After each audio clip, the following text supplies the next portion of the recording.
itong topic na ito, hindi lang siya nakatuon sa mga kukuha ng IELTS. Pwede na ito makatulong sa any age kayo, nasa ang panig man kayo ng mundo, basta na gusto mag-level up ang career or magkaroon lang ng confidence sa sarili. Kasi, gaya lang nasabi ko sa intro, kapag magaling ka sa English, maraming opportunity ang magbubukas sa iyo kahit nasa bahay ka man yan. Usong-uso na kayo ng virtual assistant. Kahit nasa bahay ka, basta malakas yung internet mo, pwede ka na magtrabaho, work from home. Kaya, napaka-importante ng language na English. Alam natin lahat yan. Dahil 3 years na ako dito sa UK, may dagdag realization at tips din ako na for sure makakatulong sa inyo. Meron akong 5 tips na i-share sa inyo ngayon at sa 5 sasabihin ko, yung pang-5 ang pinaka-importante. Kaya, okay, so number 1, think in English. Pagkagising ko pa lang sa umaga, lahat ng iniisip ko in English na.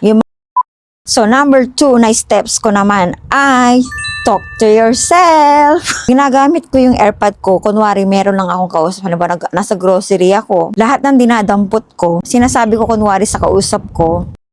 So, number 3 naman is podcast non-stop. So, kasi para sa akin, waste of time. Sayang naman yung oras na wala akong ginagawa or nagluluto ka man yan. Malaga sa akin na meron akong pinapakinggan. Kaya, podcast is life for me.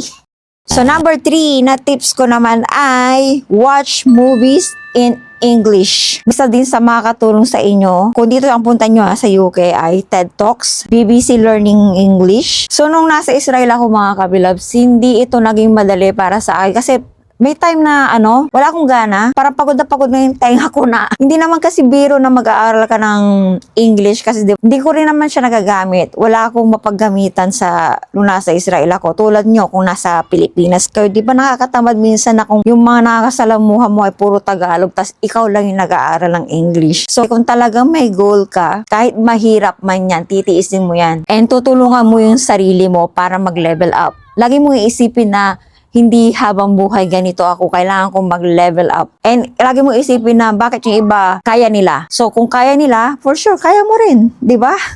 So, the last but not the least, pero napaka-importante sa lahat ay always read. Pag sinabi ko always read, it doesn't mean na libro yan. Magsimula ka sa topic na gusto mo, like sa showbiz ba yan, entertainment ba yan, sports, romance, storytelling. So, maghanap ka ng magazines, newspapers, or sa online articles. To watch the full episode, go to my YouTube channel, OFW Life in UK, Miss Emily.